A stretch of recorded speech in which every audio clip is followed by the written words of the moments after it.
配晒防身啊！精算特殊多謝多謝贏出今季第一場頭馬，但係佢上一場喺開來期都跑得好好喎，喺原地嗰度跑第4。係。你自己今場賽前期都個信心又係點樣咧？有一定嘅信心嘅，但係熱門嗰兩隻咧，個實力估計咧又比較強啲嘅，諗住有得爭下位置嘅啫。啊，點知最尾都可以勝出埋啦，係有啲意外，少少意外。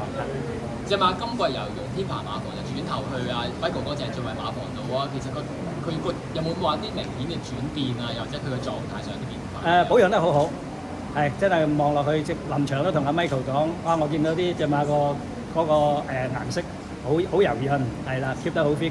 佢都話跑完上場之後咧，個狀態係有繼續提升嘅，係。何生係都第一次同阿 Michael 哥合作咧？唔係㗎，以前我有隻精算公啦喺佢度㗎，不過一數起嚟都15年啦。相隔15年之後就再一次同練馬師攜手贏馬啦。係，多謝 Michael 啦，係啦。你熟悉嘅 Michael 哥，其實佢即係佢一個即係練馬或者佢練馬工作啊，同你即係點樣同馬場溝通，佢係一個點樣？冇問題嘅 Michael，我仲有隻新馬喺佢度㗎，禮拜3會跑嘅，精算營業，係啦，冇問題嘅 Michael OK 嘅，係啦。星期3嗰隻你自己又點樣睇咧？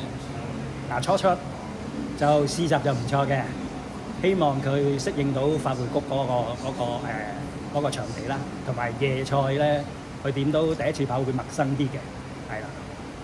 嗰樣都係抱住觀望態度。鬥志一定有，睇佢跑得好唔好啦。再一次恭喜晒黃生，多謝晒，多謝。星期3好啦，thank you，OK，多謝。